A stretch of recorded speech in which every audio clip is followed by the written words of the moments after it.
Kita merafakkan dan memanjatkan sedikit syukur kepada Allah Subhanahu wa taala dapat sama-sama kita berkumpul untuk meneruskan bacaan kitab Fathul Muta'ali fi Adabil Ilmi wat Talaqqi. Kita dah masuk pada fasal yang kedua, fasal pada menyatakan tentang pemilihan ilmu, guru dan teman. Jadi ini fasal ilmu apa yang perlu didahulukan ketika kita nak menuntut suatu ilmu, apa ilmu yang patut kita dahulukan, dan bagaimana kita nak memilih guru ketika mana kita nak belajar, dan juga bagaimana teman-teman yang patut kita jadikan sebagai teman kita dalam pengajian kita. Ini yang disebutkan oleh para ulama dalam kitab-kitab mereka, dan saya nukilkan semula dalam bentuk syair. Mulakanlah ilmumu dengan Al-Quran, bukan sekadar baca tapi hafazan. Jadi para ulama terdahulu telah menjadi adat dan juga kebiasaan bagi mereka memulakan pengajian ilmu mereka dengan Al-Quran Al-Karim. Jadi saya sebut di sini, mulakanlah ilmumu dengan Al-Quran. Kenapa dimulakan dengan Al-Quran, khususnya kepada anak-anak yang masih lagi kecil dan muda? Karena Al-Quran akan membentuk lisan mereka. Al-Quran akan membentuk lisan, karena kalamullah. Dan dengan pembentukan lisan biasanya akan membentuk peribadi seseorang tersebut. Sungguh dalam bahasa Melayu kita sebut bahasa itu jiwa bangsa. Dan benar, bahasa itu jiwa bangsa. Kan kalau kita lihat anak-anak muda yang biasa menggunakan bahasa yang tidak sopan, maka itu adalah kepribadiannya. Sekarang orang tulis dalam Facebook, tulis dalam WhatsApp dan sebagainya, kadang-kadang ayat digunakan short term yang kita pun tak faham, dan tu hakikatnya apa yang ada dalam jiwa mereka. Sebab tu kalau kita tengok balik orang-orang tua dahulu, bagaimana ucapan mereka, hatta digunakan bahasa sesama mereka pun berbeza. Tuan hamba, hamba, sahaya, digunakan bahasa, walaupun kita nampak ni bahasa tua ni, orang lama-lama yang pakai ni, tapi sekarang bila mana masuk sedikit bahasa Arab, dah mula guna ana, anta. Cakap dengan orang, sampai ke orang tua pun kita guna anta dekat dia. Ini pak cik, kita cakap dengan dia, anta main daripada mana pak cik? Anta. Anta ni kira kamu lah. Tapi cuba orang Melayu, dia akan panggil ni pak cik, pak long, pak lang, pak ngah. Dia guna pak di depan untuk menunjukkan penghormatan. Pada guru dia akan cakap ustaz, tuan guru, tuan syekh. Dia akan gunakan bahasa sahaya, saya. Dia tak guna aku. Aku hanya dengan orang yang setaraf dengan dia, kawan-kawan dia, orang-orang yang rapat dengan dia. Biasanya dia gunakan aku. Dia tak akan gunakan bahasa aku dengan semua orang. Dia akan guna saya. Sebab tu Tuan Guru Haji Abdullah Lubuk Tabah pernah marah anak-anak muridnya yang ketika bercakap dengan orang tulis dengan perkataan ana. Digunakan ana, kata dia, kata ana ni ada dua, aku pun boleh, saya pun boleh. Kan kamu nak cakap dengan Tok Guru, kamu cukup ana juga. Dengan Tok Guru kita cakap, gunakan saya, jangan gunakan ana. Dengan orang tua-tua cakap, gunakan saya, jangan gunakan ana. Dalam ceramah pun sebaiknya gunakan saya, lebih baik daripada gunakan ana. Itu saya kadang-kadang bila dengar orang dalam majlis, dalam kuliah, ceramah dan sebagainya, digunakan perkataan ana, kadang saya pun jadi berbulu juga telinga. Tengah-tengah duk cakap ni, mengajak ni, ana ni sebenarnya asal daripada ana. Kita pun nampak macam poyo je, kan? Guna saya lebih lembut. Kalau orang Terengganu guna amba, kan? Lembut bahasanya tu, karena itu bahasa-bahasa yang ada di dalam kaum kita. Kenapa Al-Quran dimulakan sebagai pengajian? Selain daripada membetulkan lidah anak tersebut, dia juga membentuk akhlak. Karena bahasa menentukan akhlak bagi seorang tersebut. Dan ini adalah apa yang telah ditentukan dan ditetapkan di dalam syarak, macam tu berlaku dalam agama. Karena tu Nabi kita Muhammad sallallahu alaihi wasallam, baginda mengatakan bahawa aku diutuskan untuk menghidupkan kembali bahasanya Nabi Allah Ismail alaihi salam. Bahasa Nabi Ismail dihidupkan oleh Rasulullah. Dan Nabi diutuskan dengan bahasa. Di samping diutuskan dengan akhlak, innama bu'istu liutammima makarimal akhlaq, juga Nabi diutuskan dengan al-lughah. Waktu kata ulama, pembentukan mesti dengan lughah. Mau tak mau, lughah mustaqimah, maknanya lughah kita ini lurus, akan lurus pribadi kita, insyaAllah. Yang ini dia punya sunnatullah yang Allah Ta'ala jadikan terhadap kita semua. Karena itu dalam Quran, bila semalam kita baca wa'allama Adam al-asma'a kullaha, Allah Ta'ala ajarkan al-asma' terlebih dahulu. Kenapa Allah Ta'ala ajarkan lughah terlebih dahulu kepada Nabi Allah Adam? Karena ini meluruskan kehidupan dia, perjalanan dia diluruskan dengan apa? Dengan lughah. Sebab itu lughah penting. Lughah sangat penting. Bukan hanya lughah Arabiah, juga lughah Melayu kita sendiri. Itu perlu untuk kita baca balik buku-buku kajian yang lama, peribahasa-peribahasa Melayu yang lama, kena buka balik tengok. Ambil balik minat kita dengan bahasa kita sendiri, karena bahasa kita juga kaya. Antara manuskrip yang paling banyak, kata ulama, kata pengkaji-pengkaji manuskrip, yang terbanyak dalam dunia antaranya adalah manuskrip dalam bahasa Jawi kita. Antara manuskrip yang terbanyak dalam dunia. Jadi kita patut bangga dengan kita punya tradisi dan juga peradaban orang-orang kita Melayu, bangsa kita. Baik, mulakanlah ilmumu dengan Al-Quran, bukan sekadar baca tapi hafazan. Jadi maknanya bukan hanya sekadar baca saja, tapi dihafal. Sebenarnya semua boleh. Anak-anak kita kalau kecil boleh saja untuk hafal, tapi orang kita Melayu ni dia agak manja sikit, dan akhirnya dia berbangga kalau anak dia boleh baca Quran habis khatam, tapi tidak dihantar anak tadi untuk hafal terlebih dahulu. Sepatutnya waktu ketika kecil, sebelum anak tadi masuk ke sekolah menengah, sekolah rendah, patutnya boleh dah untuk dia habiskan hafazan Al-Quran kalau boleh.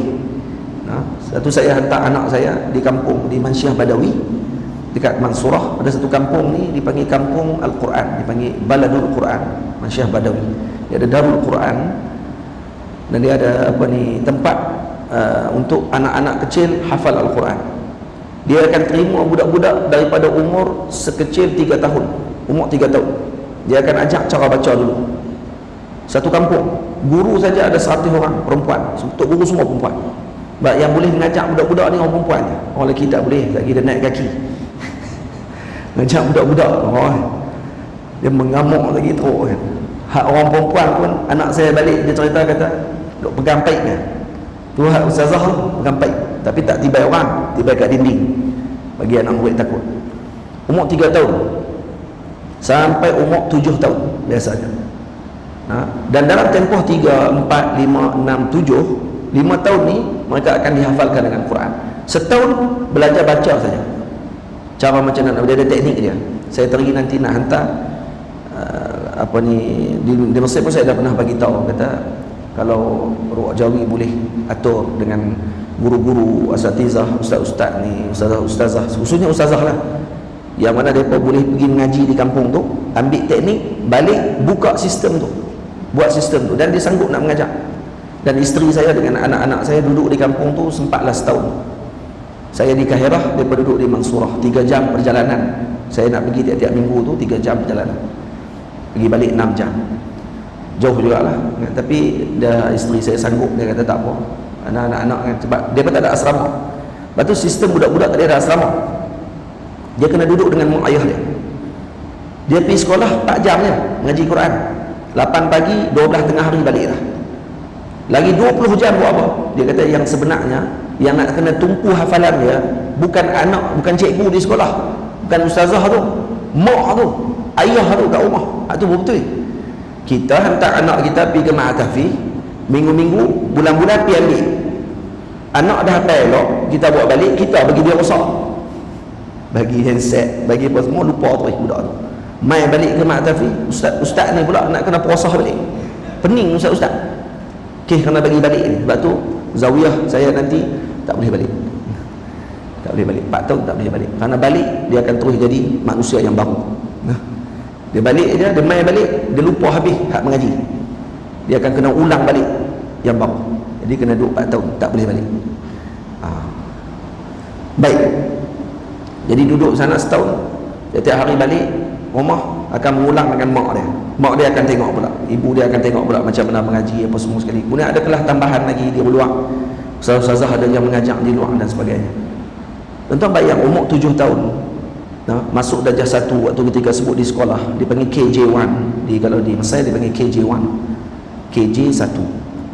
Masuk saja KJ1, kalau dia hafal sekurang-kurangnya 15 juzuk, macam mana keadaan budak? Umur darjah 1 dah boleh hafal 15 juzuk. Ada yang cerdik tu 30 juzuk habis. Bukan sekat 30 juzuk tuan-tuan, depa hafal Alfiyah Ibnu Malik 1000 bait.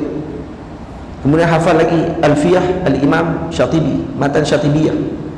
Matan Syatibi dalam ilmu qiraat 1000 bait lagi, 2000 bait dalam masa umur dia 7 tahun bang. Baca macam dengan ayat. Jadi masa masuk umur darjah 1 tu ke sekolah, dia dah habis dah Quran. Bukan habis baca, habis hafal. Kita boleh sebenarnya, masyarakat Melayu kita boleh buat. Tapi kita buat tadika, kita buat pasti, kita buat apa semua sekali, kita hanya bagi hafal ayat-ayat tertentu. Padahal budak ni boleh sebenarnya lebih daripada tu. Dan masa dia pun 4 jam juga. Dan tempoh anak waktu ketika umur daripada 3 tahun sampai umur 7 tahun tu, sebelum dia masuk sekolah rendah, tak perlu bagi dia untuk nak mengaji ilmu kira-kira, tak perlu bagi dia sebenarnya nak mengaji ilmu orang panggil yang dipelajari waktu darjah 1, yang ada silibus yang di darjah 1 di sekolah tu. Tak perlu pun. Waktu tu tumpu Quran 4 tahun, insya-Allah khatam 30 juzuk. Tiap-tiap hari Quran. Boleh hafal insya-Allah. Budak-budak lah kita ajar, orang tua boleh sembang lah, bagi kita tengok pun boleh tengok lah. Sebenarnya tikus tengok besi ya. Otak tua ni letih dah. Kan naqshi ala al-hajar. Budak-budak ni kan naqshi ala al-hajar, susah tapi lekat lama. Orang tua ni kan naqshi ala al-ma, seperti menulis di atas air, senang tapi cepat hilang. Cuba tuan-tuan tulis atas air ni, woi senangnya, lepas tu ada lekat apa, tak ada apa, berlalu macam tu je. Tapi anak-anak kecil kan naqshi ala al-hajar, seperti kita tempah di atas batu, susah, keluar api-api, tapi lekatnya lama. Saya pun duk teringin dalam hati ni, kalau ada sistem macam tu di negara kita ni, dalam tempoh 4 tahun anak-anak tadi keluar sebagai hafiz. Jadi masuk darjah 1, dia boleh masuk dah sekolah biasa. Dia nak masuk sekolah kebangsaan, silakan. Mengaji balik yang macam biasa sampai darjah 6, kemudian dia boleh jadi masuk dari tingkatan 1, dia nak masuk sekolah mana asrama penuh kan, silakan, tidak ada masalah. Dia dah hafal Quran dah. Faham? Kita bagi anak kita hafal umur 13 tahun. Umur 13 tahun budak tu, dia dah ada otak dia nak pergi ke mana dah. Dia dah ada hadaf hidup dia. Tengok kawan dia pergi sekolah ni, kawan dia tengok dia nak kena pergi ke sekolah hafal Quran.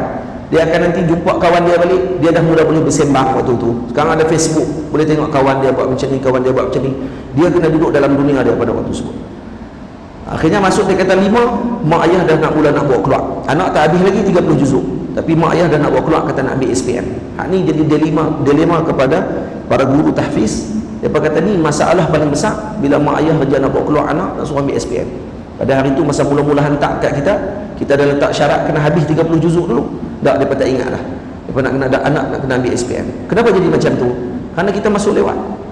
Budak-budak kalau daripada kecil umur 3 tahun mula boleh bercakap, terus hantar hafal Quran, apa akan jadi waktu tersebut? Biasanya umur 7 tahun, 4 tahun tu biasanya dah boleh hafal, kerana budak sangat cepat. Anak saya Muhammad Abu Nur duduk dengan guru dia, pada mula dia mengaji, ustaz dia hanya ulang 3 kali saja ayat Quran. Sekali duduk baca 5 ke 6 ayat, dan diulang, dia dengar duduk main, tapi boleh ulang balik. Maksudnya cepat, kuat ingatan sebenarnya. Budak-budak memang laju. Mana-mana budak macam tu, sebab folder dia masih lagi kosong. Waktu tu dia nak isi bahasa. Kalau folder tu diisi dengan al-bahasa Al-Quran, dengan bahasa Arab pada waktu tersebut, macam mana keadaan dia? Waktu tu nak isi dengan bahasa Inggeris. Bahasa Inggeris kita boleh isi, budak boleh cakap fluent, boleh cakap bahasa Inggeris laju. Tapi Quran tak ingat, nak cakap Quran tak boleh. Tu kena dahulukan macam ulama dulu buat. Yang tu yang dilakukan oleh para masyayikh dahulu. Itu tamanna, kita berharap dengan perkara tersebut, insya-Allah moga-moga nanti akan ada perkara tersebut. Tapi bukan semua orang boleh buat yang tu. Kalaulah ada guru-guru perempuan yang ada majmuah, kelompok mereka dia boleh buat tempat yang macam tu, dan di setiap kampung, tuan-tuan bayangkan di kampung tu, di kampung tu saja ada majlis kampung. dalam satu Mesir, saya dah duk tengok, duk cari ni, akhirnya jumpa dengan Syekh Mustafa Al-Nadwi. Syekh Mustafa Al-Nadwi yang bagi cadangan masuk ke situ. Sebab di Mesir, hatta di Qahirah, tidak ada tempat yang macam tu. Satu kampung semua hantar anak mengaji Quran di situ. Satu kampung. Tuan tahu gaji apa ni, yuran dia berapa sebulan? Mula-mula saya bawa masuk anak saya, yuran 10 genih, RM2.5 sebulan. RM2.5.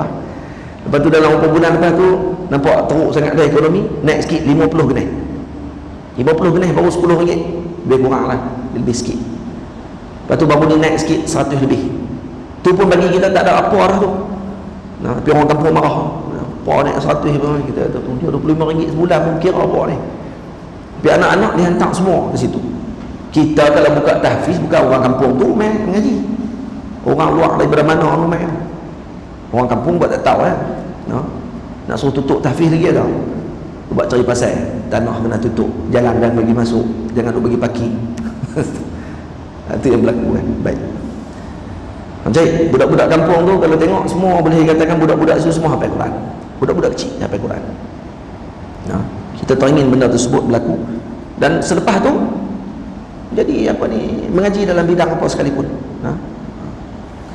Saya jumpa bawa van, umur 18 tahun. Saya tanya dulu mengaji di Darul Quran, dia kata ya mengaji Darul Quran. Habis? Tak habis, dia kata. Saya mengaji tak habis. Lepas tu lah ni buat apa? Tak buat apa lah. Bawa van ni. Bawa van. Berapa sempat apa? Sikit je. Sikit berapa? 18 juzuk. Bawa van.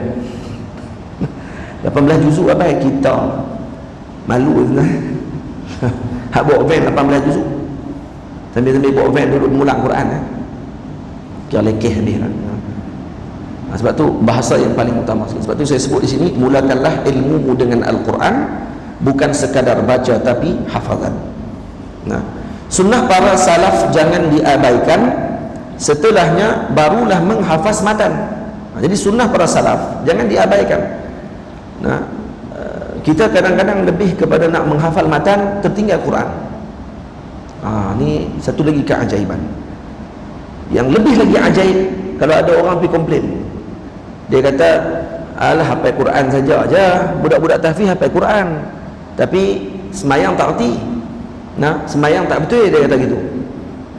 Ya, dia hafal Quran, dia duduk tempat hafal Quran, tahfiz memang tempat dia untuk hafal Quran. Kemudian yang duduk di pondok boleh pula pandang yang tak betul kepada orang hafal Quran. Ini suatu benda yang sangat salah sebenarnya. Mana boleh kamu hafal matan? Sepatutnya sebelum kamu hafal Quran, sepatutnya hafal Quran dulu. Tu yang sepatutnya. Ini bangga hafal Alfiyah Ibnu Malik, Quran tak hafal.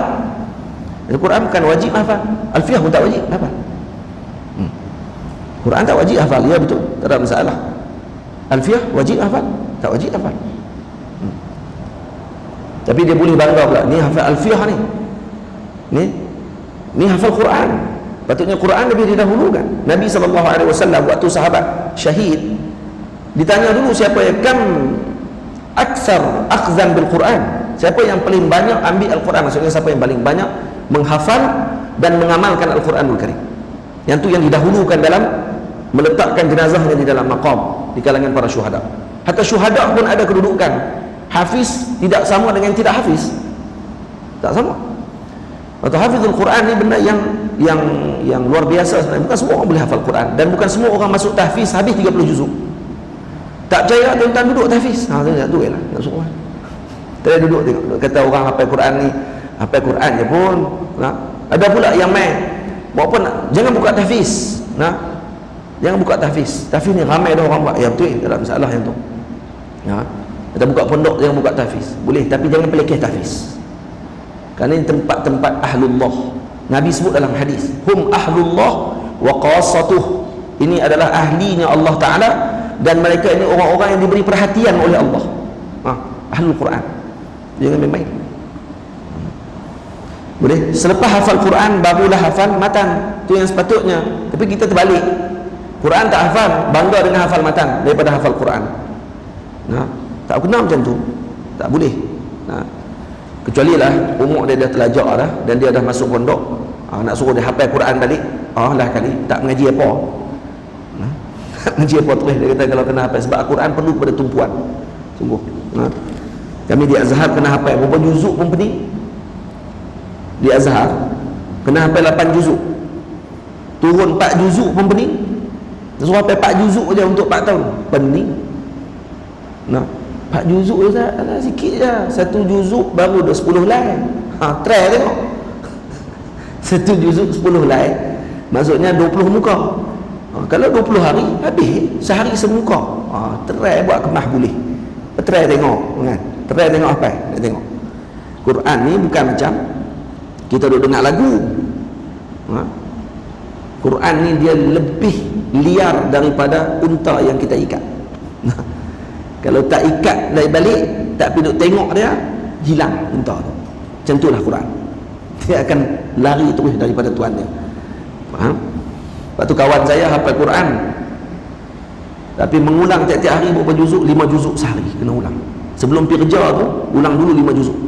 Sambil-sambil duk lari atas treadmill tu, dia pun duk bersenam juga. Sambil duk berlari tu, ulang 5 juzuk dulu, baru pergi kerja. Tu kena rutin, dia kata kena disiplin, kalau tidak tak ingat Quran, dia kata. Tu orang yang dah hafal Quran. Sebab tu paling saya pelik orang buka Mahat Tahfiz untuk nak keluarkan profesional. Ni memang ajaib lah. Ni satu lagi keajaiban. Buka Mahat Tahfiz tapi nak lahirkan profesional. Lepas tu ramai pula orang sokong. Kata, hebat Mahat Tahfiz ni, melahirkan profesional. Profesional apa ni maksud dia ni? Dia Mahat Tahfiz tapi dia tak tumpu hafalan Quran dia. Dia nak bagi anak murid dia jadi engineer. Baik macam tu, tak payah buka tak payah buka tahfiz. Buka makman engineering. Tu betul. Dia buka tahfiz, buka makman engineering. Saya kagum lagi kalau orang kata saya buka tahfiz, budak ni ustaz ni buka tahfiz, yang keluar daripada sini memang ingat Quran. Tu baru betul. Dah memang tahfiz tu cara untuk ingat Quran, bukan nak jadi engineering. Lepas tu jadi engineer silakan, tak ada masalah, tapi bukan di tahfiz tu untuk jadi engineer. Mudir tu siapa dia? Bekas engineer. Dia nak bagi anak murid jadi engineer juga. Macam mana nak lahirkan engineer kalau dia bukan engineer? Tak ajaib kan tuan-tuan? Ini saya paling pelik, orang-orang yang nak buka tahfiz tapi nak keluarkan anak murid dia, contohnya jadi YouTuber. Kok mana? Tahfiz jadi YouTuber. Baru nampak pro. Bukan hafal Quran saja tapi jadi YouTuber. Dia akan boleh jadi dua. Sama ada dia akan jadi YouTuber saja ataupun dia akan jadi hafiz. Salah satu. Faham tak? Heran saya orang-orang pakat duk puji kata Mak Tahfiz ni bukan hanya keluar jadi tahfiz tapi jadi pemain bola. Lagi hebat. Kalau macam tu masuk Bukit Jalil, jangan masuk tahfiz, masuk Bukit Jalil. Itu baru betul insya-Allah jadi pemain bola. Lagi hebat lagi hantar akademi AC Milan, MU. Masuk ke Real Madrid. Tu baru jadi betul. Berlatih dengan Muhammad Salah. Tu betul. Hak muda pun boroi. Lahirkan anak murid jadi pemain bola. Buat mana ni? Tahfiz keluar hafiz, pondok keluar ulama, baru betul. Sebab setakat yang saya duk tengok ni, tak ada lagi fakulti law tiba-tiba keluar jadi daripada law ni, dia punya objektif fakulti law adalah untuk melahirkan ulama besar dalam dunia Islam. Buat mana? Dia akan jadi seorang peguam yang hebat. Tu yang kerja dia. Lepas tu ada orang nak komplain, takkan tu saja, takkan keluar daripada law jadi peguamnya, kenapa tak jadi sekali dengan engineer? Ada orang kata kan? Tak ada orang kata. Tapi bidang agama paling dimain-mainkan oleh orang. Takkan jadi hafiz saja, takkan tak boleh jadi engineer pun. Takkan pelik tuan-tuan. Ini saya saja nak abang ni. Tapi tuan-tuan pun kena sedar juga, sebab saya tahu ada orang yang dalam otak dia masuk tahfiz bukan jadi hafiz saja, dia kena jadi benda lain, masuk tempat lain, jangan jadi hafiz.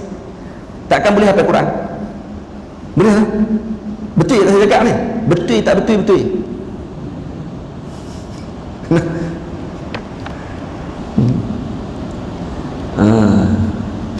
Saya cukup geram orang yang gunakan pendidikan agama ni untuk tujuan lain.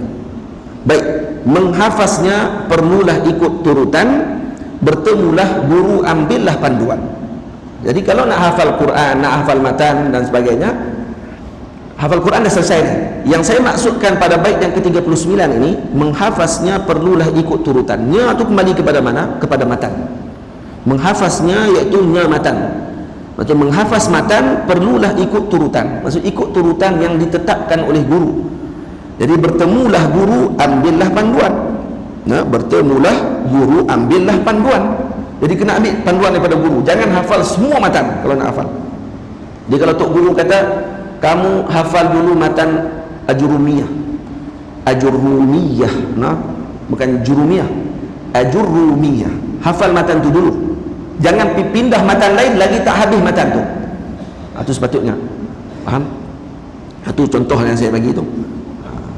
Itu salah kalau kata kita buat hafal matan semua kita nak apa? Kita mengaji Sulam, Mantik, kita mengaji matan Abi Syuja', kita mengaji Baiquniyah, kita mengaji matan Jurumiyah. Kalau kita hafal sekali pak-pak ni, hafal ni sikit, hafal ni sikit, hafal ni sikit, hafal ni sikit, semua tak ingat. Dia kena habiskan satu-satu. Itu yang saya maksudkan, menghafaznya perlulah ikut turutan, bertemulah guru, ambillah panduan. Sebelum menghafaz, betulkan bacaan agar tidak hafaz dengan kesalahan. Jadi sebelum hafal matan, lebih-lebih lagi Al-Quran, maka betulkan dulu bacaan kita. Sebelum nak hafal, betulkan bacaan. Sebab ada matan yang salah. Kita cetakkan yang salah, bukan matan tu salah, cetaknya salah. Jadi kita bila menghafal yang salah, kita akan meneruskan kesalahan tersebut. Faham tak? Dan dia ada lagu dia. Maka perlu jumpa dengan guru dulu, baca dulu dekat dengan guru, kemudian baru dihafal selepas itu. Jadi maksudnya sebelum kita hafal mana-mana matan, kena baca dulu matan tu sekaligus di depan guru kita dulu. Guru betulkan dulu baris, betulkan dulu bacaan, baru mula hafal. Jadi bukan terus buka beli kitab matan hafal sendiri. Tak, bukan macam tu. Saya minta maaf ini sebab kitab ni adab dalam menuntut ilmu. Jadi saya sebab tujuan kitab ni untuk nak lahirkan para ilmuwan, maka saya susun dalam bentuk macam tu. Macam mana kita nak hafal apa semua. Jadi ibu ayah yang kata kami ni, kami bukan nak ngapai dah Ustaz, dah suruh syarah apa. Tak, untuk ibu ayah pula syarah kepada anak-anak cucu pula. Ni macam mana nak hafal nanti di apa ni, kalau masuk ke pondok dan sebagainya. Bukan semua kita nak harap, nak kampus semua lah kali, semua tak hafal. Sebelum menghafaz, betulkan bacaan agar tidak hafaz dengan kesalahan. Kenapa saya sebut hafalan? Kerana ini kemuliaan kepada orang-orang yang menghafal. Kerana kata para ulama, al-hafiz hujjatun liman lam yahfaz. Al-hafizu hujjatun liman lam yahfaz. Jadi orang yang menghafal itu akan menjadi hujjah kepada orang yang tidak menghafal. Jadi kita hafal matan, orang ni tak hafal matan. Waktu ketika dia minta untuk keluarkan pandangan, kita keluarkan matan tadi. Tuan-tuan faham matan tu bagaimana?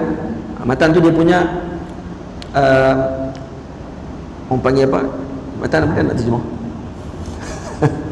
Apa dia terjemah matan ni? Teks, teks yang ringkas dalam satu-satu ilmu. Dan ulama ni tidak tulis matan melainkan setelah mana dia dah melihat yang paling utama untuk dijadikan sebagai teks hafalan tersebut. Macam kitab saya ni, ni dikira matan ni matan. Syarahan dia yang saya duk syarah. Sebab tu kadang-kadang ayatnya ringkas dan perlu kepada syarah. Contoh kepada matan. Macam inilah yang saya bagi, saya buat ni contoh kepada matan. Kalau tuan-tuan buka Ajurumiyah, Ajurumiyah ada berapa helai saja. Ada berapa helai, kecil sangat kitab dia. Tapi disyarahkan sampai sekarang tak habis-habis oleh para ulama.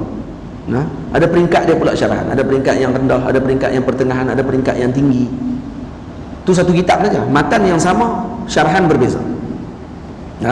Baik. Jadi sebelum kita hafal, betulkan dulu bacaan. Ini yang dipesan oleh guru saya, Maulana Syekh Ahmad Mamduh hafizahullah taala. Sebab untuk tidak kita hafal dalam keadaan berlaku kesalahan pada cetakan atau tersalah dalam bacaan kita. Karena itu nanti akan berterusan.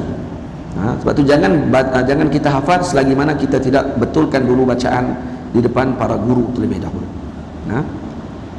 Ilmu tauhid wajiblah dipelajari. Ini baru saya masuk kepada apa ilmu yang patut kita mengaji setelah mengaji Al-Quran dan selain daripada kita menghafal. Dan ada orang yang tidak mampu hafal, ada orang tak mampu hafal, dia hafal, try hafal tapi tak boleh. Maka mana yang dia nak kena buat? Kata para ulama, kalau dia boleh hafal ni bonus, tapi kalau tidak boleh hafal, memaham itu lebih utama. Faham tak? faham ilmu tersebut dengan sungguh-sungguh, itu lebih utama daripada hanya sekadar menghafal tidak faham. Faham tak? Itu maksudnya. Al-Imam Subki rahimahullahu ta'ala, Syekhul Islam, tidak boleh hafal. Kata dia, saya sangat sukar hafal, payah nak apa, kata dia. Al-Imam Al-Mahalli, Jalaluddin Mahalli, pengarang kitab Tafsir Jalalain, tidak hafal Quran kerana beliau tak boleh hafal. Saya tak boleh, kata, tak ingat. Tapi dia buat kitab Tafsir Jalalain. Tapi dia buat kitab Kanzur Raghibin, kitab fiqh antara yang paling payah dalam dunia pengajian fiqh Syafi'i. Nah, Kanzur Raghibin. Nah, kitab Kanzur Raghibin ni kitab yang paling payah. Dia syarahan yang paling daqiq bagi kitab Minhaj Al-Imam An-Nawawi rahimahullah. Sehingga kitab-kitab yang lahir selepas itu seperti Mughni, Tuhfah, Nihayah, kesemuanya mengambil saduran daripada Kanzu. Semua ambil sikit daripada kitabnya, mesti ambil juga, tak boleh tinggal kitab pun. Dan Imam Mahalli, pengarang kitab tersebut, kata dia, saya tak boleh hafal. Tapi dia Imam Mahalli, imam agung. Tapi janganlah guna hujah tu untuk tak mau mengapai. Ada orang yang jadi macam tu, dia malah nak mengapai. Dia kata, oh alhamdulillah, ada juga ulama besar yang tak hafal no. Saya tiru waktu lah, dia kata. Ni orang panggil himmahnya tidak aliyah. Kalau kamu nak tiru, kamu jadi betul Imam Mahalli, tak apa. Masalah duduk di mahallah, ada tempat di kampung di Mesir, duduk di kampung tu ya, tak ada dia apa. Nah, kalau jadi betul macam dia, tak apa lah. Boleh tulis kitab, boleh bawa keluar macam Imam Mahalli bawa keluar, tak apa kan, tak ada dia apa. Nah, ilmu tauhid wajiblah dipelajari. Ilmu pertama perlu dikuasai. Jadi ini ilmu pertama yang perlu kita kuasai, iaitu ilmu tauhid. Nah, betulkan i'tiqadmu pada yang esa, janganlah menyamakannya dengan hamba. Laisa kamitslihi syai' wa huwas samiul basir. Jadi itu tujuan kita belajar ilmu tauhid, untuk kita kenal Allah. Yang kedua, untuk kita tidak menyamakan Allah dengan makhluk. Dan Allah tidak sama sekali menyamai dan menyerupai makhluknya.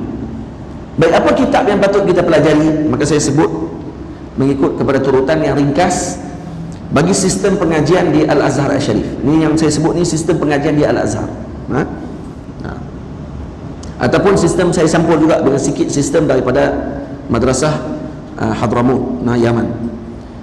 Baik, apa kitab tauhid yang patut kita mengaji? Ini kitab tadris. Yang saya sebut ni kitab-kitab tadris dia panggil. Maknanya kalau tuan-tuan nak buat majlis di masjid, kalau nak susun pengajian, sepatutnya untuk ambil kitab-kitab ini. Ini dalam bahasa Arab lah. Tapi kalau dalam bahasa Melayu kita adalah kitab-kitab bahasa Melayu, ada Faridatul Faraid, ada kitab Bakurah Amani. Itu semua kitab-kitab yang dipakai dan juga diterima oleh jamaah ulama di kalangan bangsa Melayu. Saya ada juga kitab tauhid yang saya karang dalam bentuk syair, tapi tak dikeluarkan lagi. Saya rasa tak keluarkan lagi. Saya tulis 53 bait, ada 53 rangkap syair. Tajuk kitabnya Al-Iqdul Farid fi Manzumati Tauhid. Iqdul Farid fi Manzumati Tauhid. Kenapa saya buat nama Iqdul Farid? Karena saya ambil daripada kitab Jauharatul Tauhid, daripada Qaridah Bahiyah. Qaridah Bahiyah karangan Al-Imam Dardir rahimahullah. Qaridah, apa makna qaridah? Qaridah maknanya permata yang tidak ditebuk lagi. Itu qaridah dibagi. Makna qaridah adalah permata yang baru keluar daripada tiram tu. Permata tu diambil dan masih lagi tidak ditebuk, tak dibuat lagi kalungan. Maksud ini hasil yang pertama keluar dari Imam Dardir rahimahullah. Imam Dardir kata beliau, saya tak boleh buat syair. Saya tak boleh buat syair. Itu bukan bidang saya, kata dia. Tapi matan tersebut keluar secara tiba-tiba waktu ketika majlis zikir beliau bersama dengan tariqah khalwatiyah. Waktu dia hadir, waktu tengah zikir tu terkeluar daripada kepala dia matan-matan tu. Balik, dia kata dia tulis balik dan siap satu malam. Kitab Qaridah Bahiyah 71 bait. Dia kata saya terus tulis, tak boleh tidur. Waktu tengah duduk zikir tu terkeluar matan tu, dan kitab tersebut menjadi kitab rujukan besar dalam dunia Islam setelah itu. 71 bait. Ini Imam Dardir punya karamah. Dan dia kata itu satu-satu matan yang dia tulis dalam bentuk syair. Sebab dia tak boleh tulis syair. Sebab bukan semua orang boleh tulis syair. Faham tak? Saya buat Iqdul Farid, kenapa? Karena saya ambil daripada Qaridah. Qaridah permata yang tidak dilubangkan. Iqdun permata yang dilubangkan. Sebabkan karena saya ambil daripada kitab dia, maka dia seolah-olah saya telah mengambil daripada dia, maka seolah-olah dia adalah rantai yang telah disusun, dengan iqd, maksud jadi permata ataupun yang telah disusun, karena saya tebuk daripada kitab Qaridah Al-Imam Dardi rahimahullah, maka saya namakan dia dengan Al-Iqdul Farid fi Manzumatit Tauhid. Dan saya karang pun dalam satu hari Arafah. Saya karang hari Arafah tahun 2018 kalau tak silap saya. Hari Arafah, daripada waktu subuh saya karang, dan siap karangan tersebut pada jam selepas zuhur. Waktu zuhur siap kitab tersebut, tapi sampai sekarang tak keluar. Ada lah dalam ni, tulisan tu ada, cuma tak dikeluarkan lagi sebab saya nak kena syarah dulu kitab tersebut.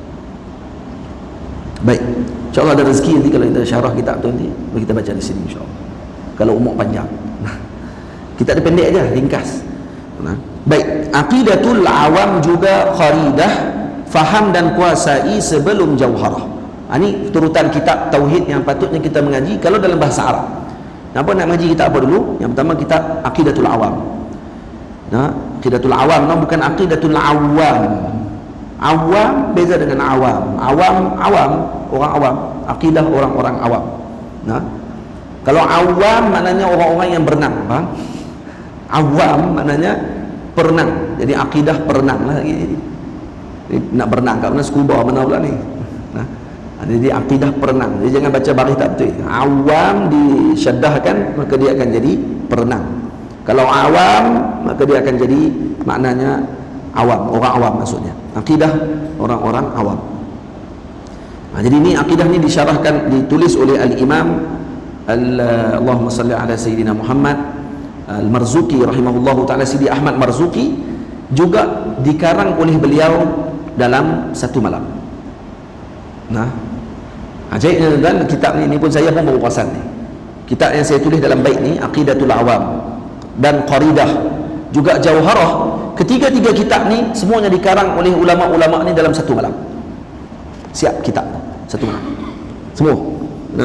Aqidatul Awam, ini kitab yang patut kita pelajari. Yang kedua Qaridah Al-Bahiyah, yang saya sebutkan yang kedua, dan yang ketiga Jauharatul Tauhid. Yang ini peringkat yang ketiga. Ini pun dikarang oleh Al-Imam Al-Laqani rahimahullahu ta'ala dalam satu malam. Ini ilmu wajib untuk difahami agar tidak taklid buta, tak mengerti. Kenapa wajib mengaji ilmu tauhid? Agar kita tidak menjadi orang yang hanya muqallid, ikut-ikutan sahaja dalam akidah kita.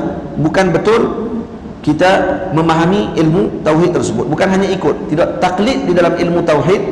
Ini berlaku perbahasan di kalangan ulama. Ada 6 pandangan ulama terhadap muqallid dalam ilmu tauhid. Ini orang yang hanya ikut-ikutan.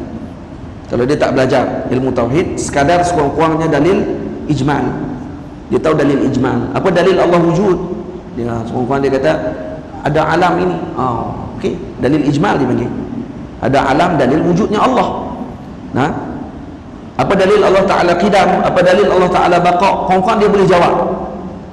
Walaupun dia tak boleh nak mendalam. Kalau datang syubhat, dia tak boleh nak tolak. Maka kalau macam tu, dia dikira sebagai hanya orang-orang yang permulaan dalam ilmu tersebut. Jadi permulaan dalam ilmu maknanya apa dia? Dipanggil mubtadi. Permulaan dalam ilmu, yani man lam yastati' an yatasawwar masail. Yani orang yang tidak mampu untuk menggambarkan masalah tersebut. Kita hadir dalam satu pengajian, contohnya ilmu nahu. Bila orang tanya kat kita, apa dia perbahasan dalam ilmu nahu? Kita tak tahu. Tapi saya tahu nahu ni dia nak betul baris belakang. Dalam pengajian kita baca dia betul baris belakang.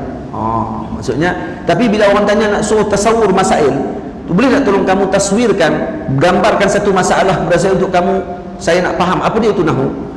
Dia tak mampu lagi. Maka hada mubtadi. Ini permulaan dalam ilmu.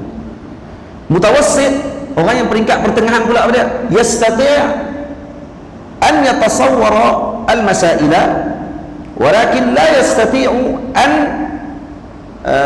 yarudda man yastati' an yatasawwar masail wala yastati'u an ya'ti bil hujjah. Dia boleh untuk tasawur masalah. Ini yang peringkat kedua. Bila orang suruh bahas sikit, apa dia fa'il, dia bagi contoh. Fa'il ni apa dia? Contohnya ja'a Muhammadun. Muhammad ni fa'il. Kenapa jadi fa'il? Dia boleh syarah fa'il tu sikit. Tapi bila orang datang sikit tashkik kepada dia, ataupun datangkan sedikit kekeliruan, dia tak boleh nak tolak. Oh, kata saya ta'ti ni mutawassit.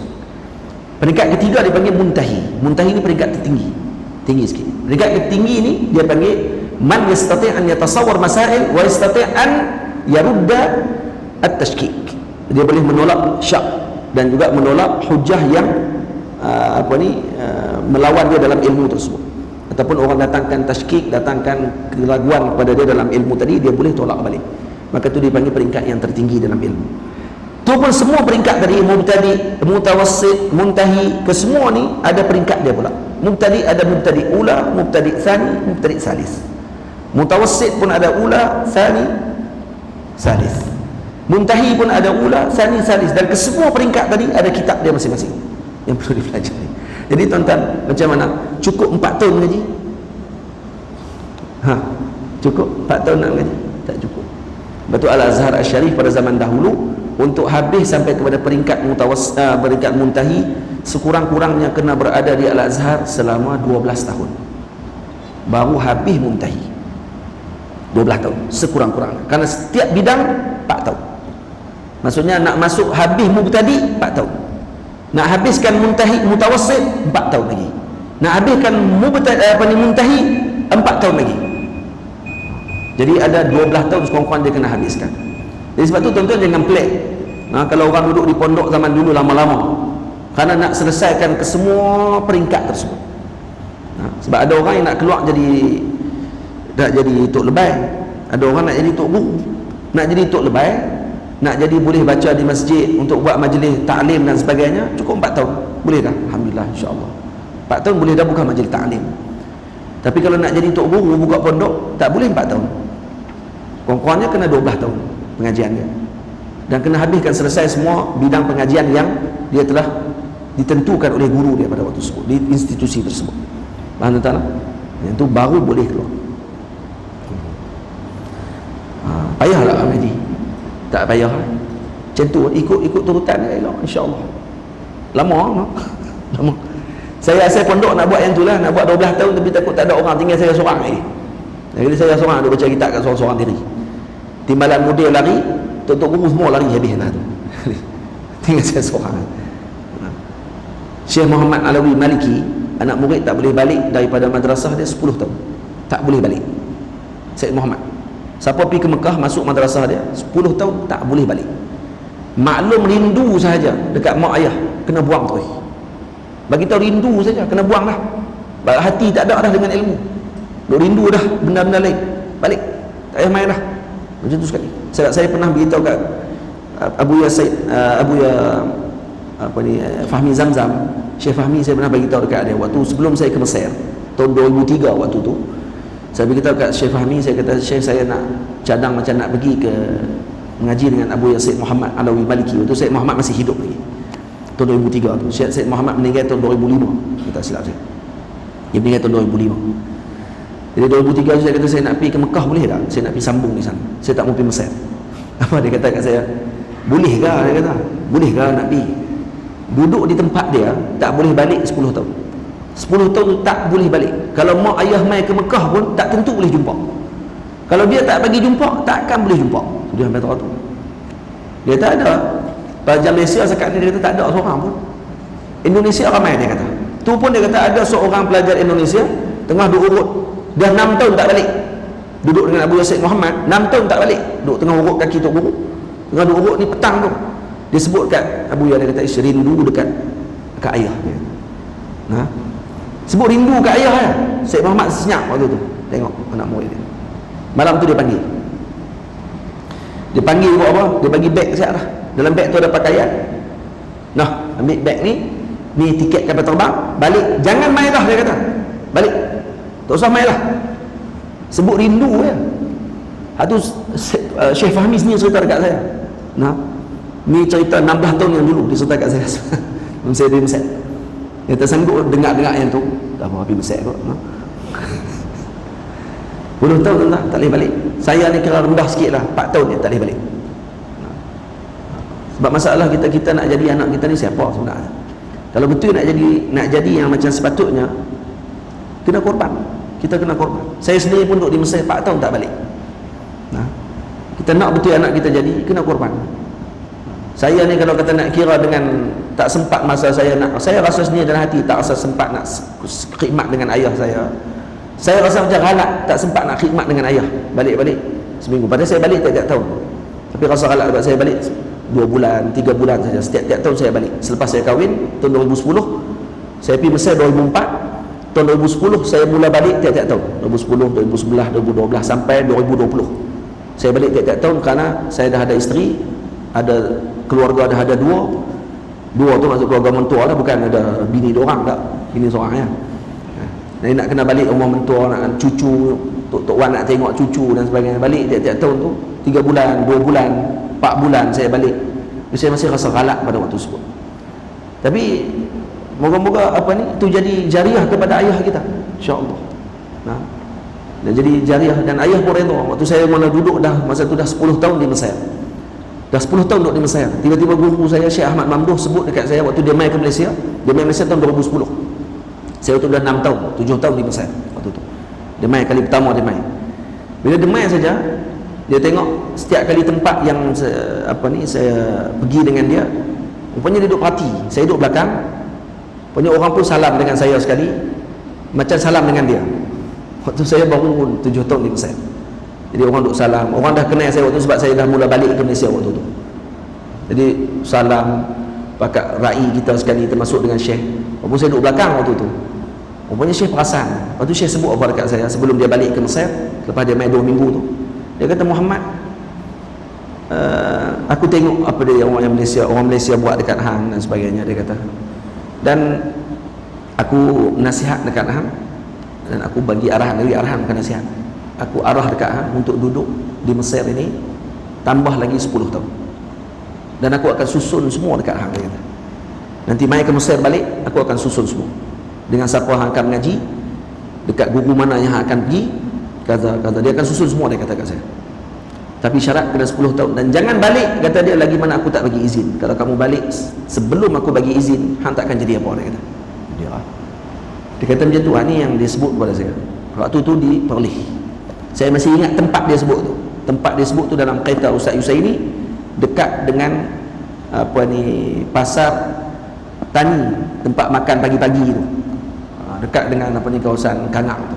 Tu saya ingat betul tempat tadi. Waktu tu dalam tu dah dia sebut, dan dia sebut tadi depan Ustaz Yusaini. Dan saya beritahu dekat mak, kata Syekh suruh duduk 10 tahun lagi. Saya cadang waktu tu saya nak balik lagi 3 tahun. Cukup 10 tahun saya akan balik daripada Mesir. Maksudnya 2004 saya akan balik 2014. Saya kata saya akan balik 2014. Dia kata, Syekh kata tambah lagi 10 tahun. Jadi bila beritahu kat mak kata apa? Mak saya kata tak apa, ikut Syekh. Ikut Syekh. Syekh kata macam tu, ikut dia. Dan mulai waktu tu lah saya pergi ke Mesir. Syekh mula susun pengajian saya dan sebagainya. Dan rupanya lebih daripada 10 tahun. Sebab saya janji dengan saya tu dah cukup 10 tahun. Betul ya? 2010. Ya, cukup 10 tahun. 2020 sekarang. Betul. Saya pun tak sangka sebab saya setiap kali orang tanya, semua saya baru 2 tahun duduk kat Mesir. Berapa tahun lagi kat Mesir ni? Ada lagi 5 tahun. Tiap-tiap tahun 5 tahun. Dan cukup, rupanya cukup 10 tahun dengan Syekh. Baik. Betulkan i'tiqadmu pada yang esa, janganlah menyamakannya dengan hamba. Aqidatul awam juga qaridah, faham dan kuasai sebelum jauharah. Jadi kena faham dan kuasai dulu kitab Aqidatul Awam dan kitab Qaridah Bahiyah, barulah baca jauharah. Kata guru saya Syekh Muhammad Said Hanbali hafizahullah taala, ketika kami belajar kitab Qaridah Bahiyah dengan beliau, kata dia, membaca Qaridah 10 kali lebih baik daripada kamu baca kitab Inji sekali. Faham? Maknanya kamu baca Qaridah 10 kali dan kuasai betul-betul, itu lebih baik, lebih kamu kuasai ilmu akidah ni dibandingkan kamu baca matan Inji sekali. Lebih baik baca Qaridah banyak kali daripada kamu baca 1 kali saja matan yang paling besar, kayaknya tak faham apa. Itu maksud Maulana Syekh Muhammad Said Hanbali hafizahullah taala. Ini ilmu wajib untuk difahami agar tidak taklid buta, tak mengerti. Baik. Setelahnya belajarlah ilmu fiqh, buat faham ibadah dan muamalah. Baik, setelah belajar ilmu tauhid, masuk setelah di sini bukan maknanya kena ikut turutan mengaji tauhid dulu baru mengaji fiqh. Tak. Jadi setelahnya tu maksudnya pada segi turutan sahaja. Maksudnya apa ilmu yang patut kita susun, itu maksud saya. Nah, bukan mengaji ni dulu baru mengaji ilmu ni. Tak. Sebab fiqh diperlukan setiap hari. Nah, ilmu fiqh diperlukan setiap hari, itu maksud saya. Nah, jadi ilmu fiqh kita belajar untuk apa? Buat faham ibadah dan muamalah. Buat faham ibadah dan muamalah. Baik. Ibadah dan muamalah saja. Mana munakah? Kahwin mana? Mana bab jinayah? Sebab dalam fiqh ada 4 bidang. Ibadah, jinayah lah sekali. Ibadah, muamalah, munakahah dan jinayah. Jadi ada bab ibadah. Bab ibadah ni mula daripada ambil wudu, daripada bab alat-alat wudu, ayat dan sebagainya sampai bab haji. Selesai. Kemudian masuk bab muamalah. Ni mengaji bab bai'. Babul buyu', kitabul buyu', mengaji bab berniaga dan sebagainya. Nah, apa perniagaan yang boleh, yang tak boleh, jenis-jenis perniagaan tu. Yang ketiga munakahah, kahwin. Nah, yang keempat bab jinayah. Ini akan masuk bab qisas, akan masuk bab hudud, kemudian masuk bab berkaitan dengan qada, nah, dan sebagainya. Nah, ini masuk bab ni. Baik, jadi 4 ni bidang dia. Nah, jadi mana Ustaz sebut 2 je. Ibadah dan muamalah itu macam mana? Saya tadi bukan saya ringkaskan ni. Tak.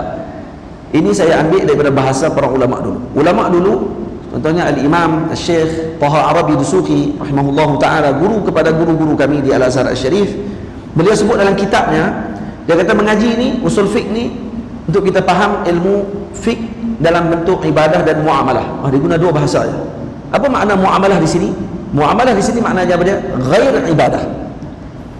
Muamalah maksudnya ghairu ibadah. Maksudnya bab muamalah ni bukan bab ibadah. Jadi termasuk dalam muamalah dalam istilah para ulama dulu, bermaksud dalam tu munakahah, bermaksud dalam tu jinayah, dan bermaksud dalam tu bab al-buyu'. Termasuk 3-3 sekali dalam bab muamalah. Jadi ini adalah bahasanya ulama dulu. Kalau tuan-tuan buka kitab-kitab turah dulu, kalau jumpa kata ada 2 perbahasan dalam ilmu fiqh. Yang pertama ibadah, yang kedua muamalah. Maksud muamalah sini apa dia? Ghair ibadah. Nah, iaitu yang bukan bab ibadah. Itu maksudnya. Boleh faham tak?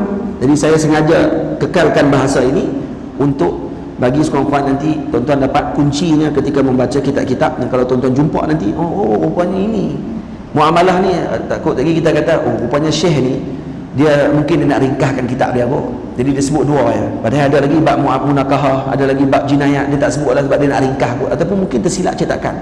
Atau bukan silap cetakan, kita tak arti. Faham tak? Padahal muamalah tu adalah istilah yang digunakan oleh ulama dengan maksud ghair ibadah. Itu maksudnya. Baik, sikit lagi kita baca. Baik, apa dia kitab fiqh yang patut kita pelajari mengikut turutannya? Safinatun Najah juga syarahannya, pelajarilah dengan sebenar cara.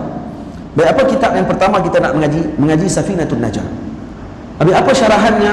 Nailur Raja, Kashifatus Syajar, Kashifatu As-Sajar. Lagi ada kitab lagi, ada kitab banyak lah. Kitab-kitab syarahan bagi Safinatun Najah. Nah, karangan Al-Imam Al-Hadrami radhiyallahu taala anhu. Beliau mengarang kitab Safinatun Najah dan disyarahkan oleh Al-Imam Sayyid Muhammad Sayyid Ahmad Al-Syatiri dalam kitabnya Nailur Raja. Juga disyarahkan oleh Al-Imam Nawawi Bantani Kashifatus Sajar. Ada lagi syarahan para ulama yang lain yang baru dijadikan rujukan oleh para ulama bagi memahami Safinatun Najah. Safinatun Najah ni yang saya tengok antara syarahan terbaiknya Nailur Raja. Syarahan tinggi sikit dan banyak masail Kashifatus Sajar, Syekh Nawawi Bantani. Tapi kalau tuan-tuan baca Nailur Raja saja, kalau diajar dengan cara yang betul, diajar oleh guru yang mempelajari Nailur Raja, insya-Allah khair. Tuan-tuan akan faham fiqh ni sangat mendalam. Cukup Nailur Raja. Jadi nama pun Safinatun Najah. Nailur Raja syarah kepada Safinatun Najah. Nail ar-Raja maksudnya kamu mendapatkan keinginanmu. Cukup dah kalau nak bagi faham fiqh secara peringkat permulaan, dah cukup dengan kitab tu. Nailur ar-Raja. Akan mendapatkan dengan keinginan kita tersebut. Orang-orang yang ingin akan mendapatkan perkara tadi. Habis Safinatul Najah dan syarahannya, kita nak mengaji kitab apa pula? Setelahnya Fathul Qarib, jangan leka, tuntutlah ia hingga pengakhirannya. Mengaji Fathul Qarib. Fathul Qarib adalah karangan daripada Al-Imam Abi Qasim Al-Ghazi rahimahullah, mensyarahkan matan Abi Syuja' Fathul Qarib. Dan terjemahan ataupun sedikit olahan yang terbaik dalam bahasa Melayu adalah kitab Matla'ul Badrin. Kalau baca, tuan-tuan baca Matla'ul Badrin, hampir perbahasan dalam kitab tersebut diambil daripada Fathul Qarib. Boleh kata kebanyakannya daripada Fathul Qarib, kecuali ada yang Syekh Daud Fatani keluarkan sedikit daripada masalah yang lain. Dan Syekh Daud, Syekh Wan keluarkan daripada masalah-masalah yang lain sedikit. Adalah sikit-sikit saja, tapi kebanyakannya ambil daripada Fathul Qarib. Lepas tu orang Melayu kita guna Matla'ul Badrin. Dulu saya ada buka kitab pedoman mengajar yang ditulis oleh Syekh Ahmad Al-Johori. Dia tulis buku pedoman mengajar ni tahun 1964 kalau tak silap saya. Cetakan Akademi Jawi. Buku tu dia cerita habis macam mana nak mengajar peringkat rendah, guru nak kena buat apa, cara nak baca macam mana. Tu di Johor, sistem pengajian Johor dulu. Saya bagi hadiah baru ni dekat Mufti Johor. Mufti Johor terkejut, dia kata, "Oh, ada buku ni no?" Mufti Johor pun tak tahu kata ada. Bila baca balik saya tengok dia ada satu peringkat, dia panggil peringkat khas. Baru tu saya pula tak tahu. Mufti Johor pula syarah. Sebab tu dia kata ni sistem Johor punya. Dia kata peringkat khas ni, dia kata, "Ustaz, zaman dulu kalau habis peringkat khas di Johor dah boleh jadi Tok Qadhi." Tu dia. Habis peringkat khas dia. Dia ada darjah 1, darjah 2, darjah 3, darjah 4, darjah 5, darjah 6. Darjah 6 ni kelas khas. Darjah 6 tu dah boleh jadi Qadhi lah. Darjah 6 pengajian sekolah agama. Tu dia. Sakan. Darjah 5, saya tengok pengajian darjah 5 mengaji kitab apa? Mengaji kitab faraid. Darjah 5 mengaji faraid. Mengaji faraid. Saya tengok dia kata hari ni guru mengajar bab aun, dia kata bab aun. Bagaimana memahami aun. Dan kemudian tulis pula berapa anak murid yang faham pengajian yang lepas, tulis. Yang tak faham berapa orang. Baik apa masalah yang tak faham, semua tulis. Tu dia. Dan ni ada pondok buat macam tu. Pondok kalau buat macam tu menyembung tuan. Dia ada buku panduan mengajar. Buku tu ada. Tu buku turas tu. Ulama dulu tulis. Macam mana nak mengajar darjah 1, macam mana nak mengajar darjah 2, macam mana nak mengajar darjah 3, darjah 4, darjah 6 dia panggil kelas khas. Dia tak habis kelas khas ni boleh jadi qadhi, boleh jadi pegawai agama, boleh jadi apa semua lah. Hebat sistem kita ni sebenarnya, tapi tak dihidupkan. Tak dihidupkan balik.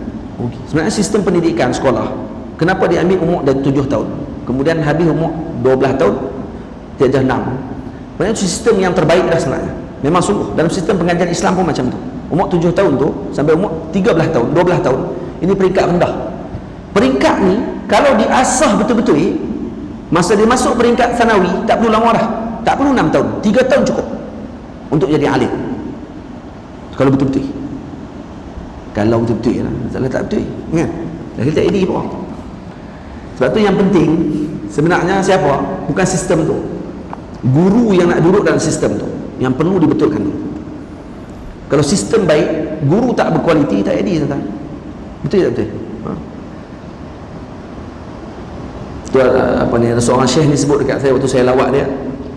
Dia kata dia mai ke Malaysia, dia kata ketika dia mai ke satu majlis, dia tanya kenapa tak mengaji ilmu tauhid dalam majlis ni, kenapa tak mengajar tauhid. Maka guru tadi kata tak ada orang nak mengaji tauhid. Tauhid ni orang dah tak minat, takut perbahasan dia jadi mendalam sangat, jadi orang tak minat. Betul, kalau mengaji tauhid sungguh buka kitab tauhid je dan kurang orang terus. Tapi cuba buka kalau kitab-kitab sonok-sonok sikit, dia rasa tenang, dia nak main dengar, tak boleh fikir banyak. Kalau buka kitab mantik lagi teruk lah. Itu tinggal ustaz ya, Tok Imam pun tak main. Itu bukan kitab mengaji di masjid lah. Dia tauhid kenapa tak buat macam tu? Dia kata sebab takut orang tak mengaji, dia kata. Apa kata syekh ni dekat yang apa ni, guru yang mengajar ni, dia kata orang tak mau mengaji kah? Atau gurunya tak ada untuk mengajar? Tu sebenarnya. Orang nak je mengaji, tapi siapa yang nak mengajar tu? Sepatutnya dipikirkan guru yang mengajar tersebut. Anak murid ni dia main nak terima ya. Tapi kalau gurunya tidak disediakan dengan tepat, maka tak boleh mengajar, tak akan sampai yang sepatutnya. Itu maksudnya. Sikit lagi kemudian kita berhenti. Mana kata? Baik, jadi itu Fathul Qarib. Tuntutlah ia hingga pengakhirannya, maksud sampai bab yang akhir. Safinatun Najah hanya bincang bab ibadah saja.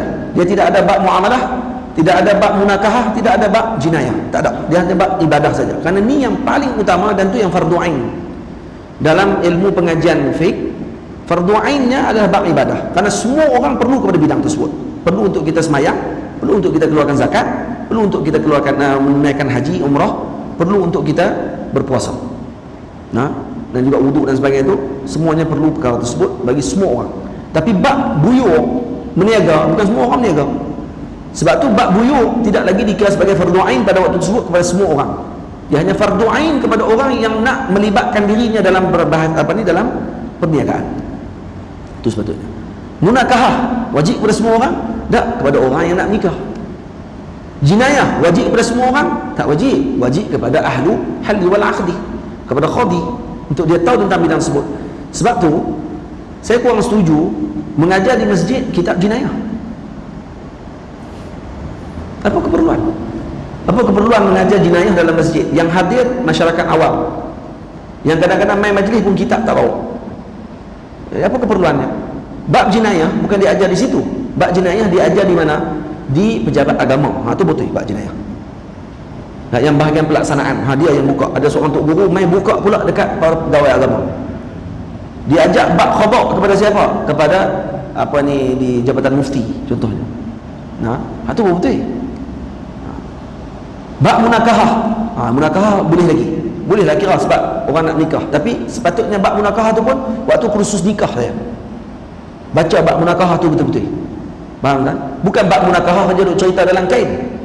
Saya sangat sedih ketika mana buat majlis, kita buat kursus nikah, panggil anak-anak muda nak main kursus nikah, dan tu diwajibkan. Tiba-tiba yang bagi ceramah bagi sesuatu yang tak sepatutnya kepada orang yang datang untuk mengaji bab kenaan munakahah.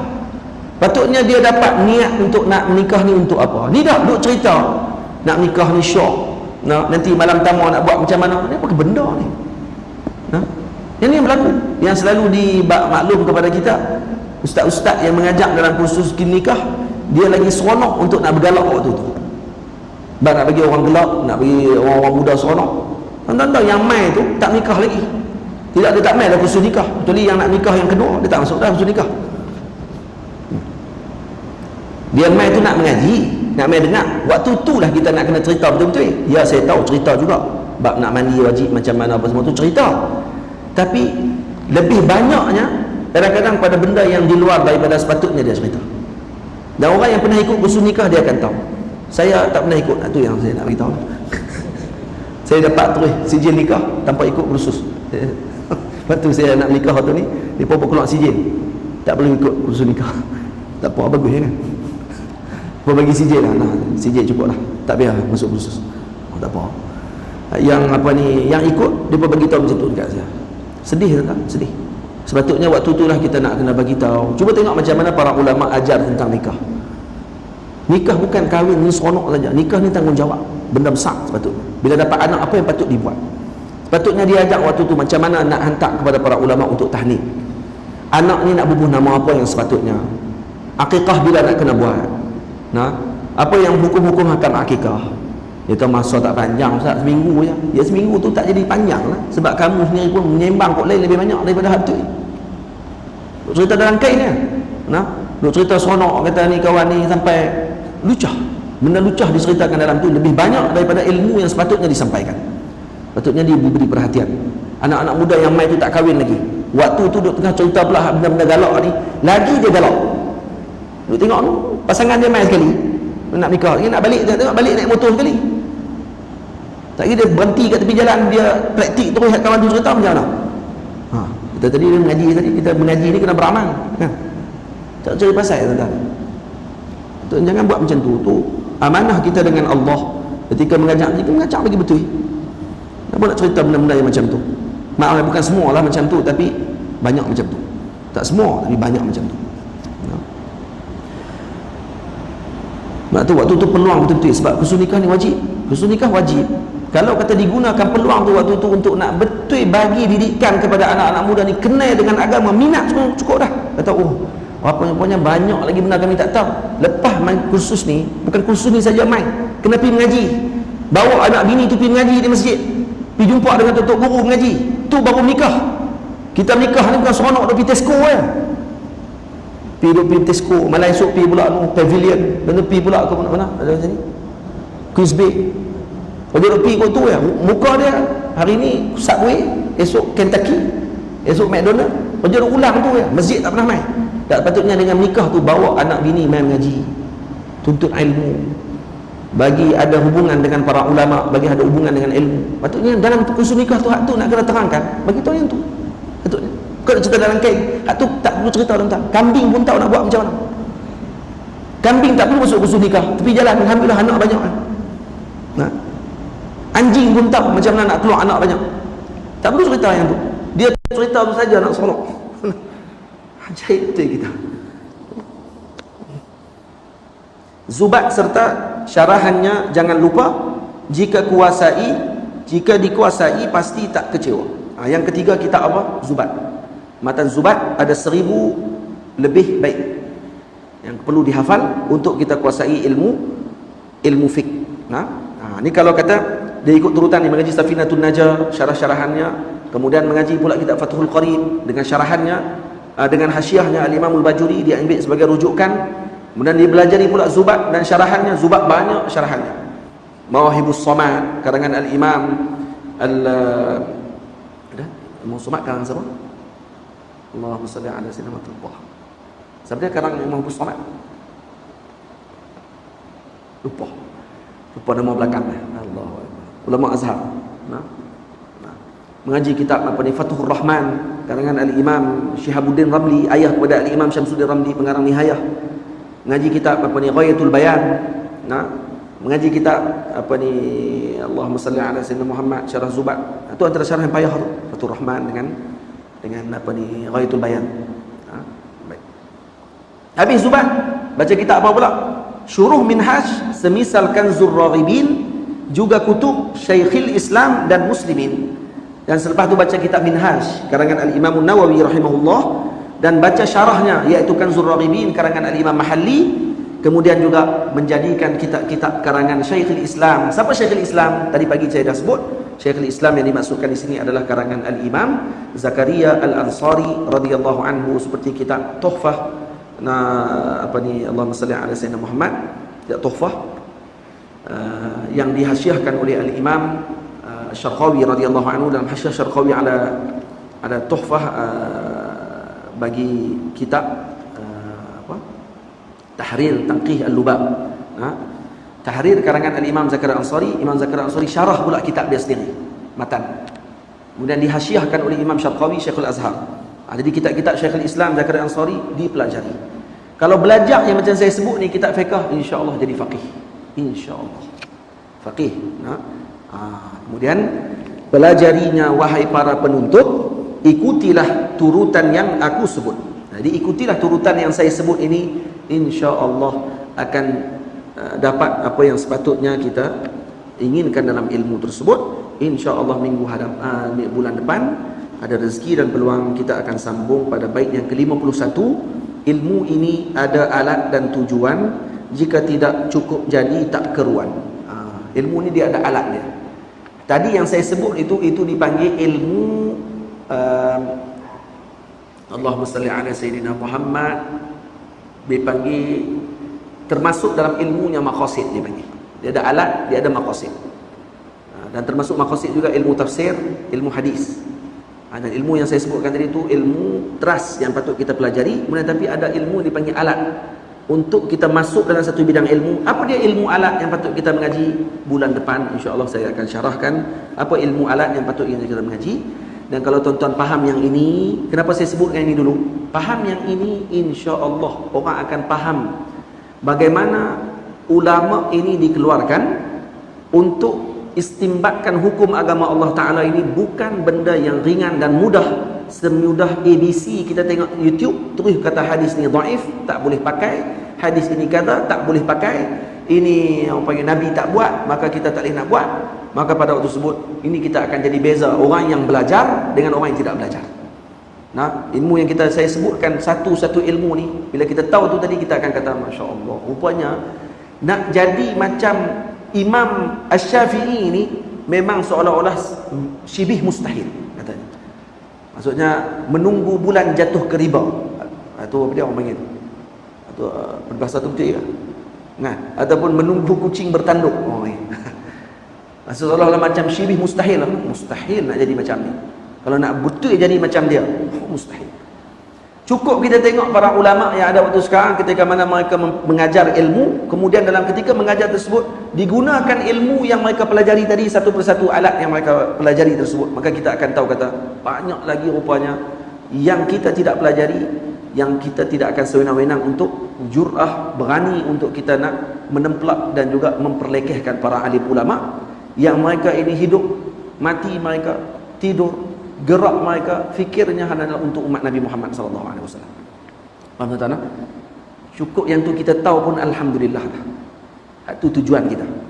Jadi kalau tuan-tuan faham ini, tuan kata Allah Akbar, payah rupanya. Cukup tahu payah pun tak apa dah. Kurang-kurang dia akan jadi hormat dah. Ni masalah tak tahu apa. Ni masalah ni. Bila untuk guru buat keluar pandangannya, apa pandangan apa ni?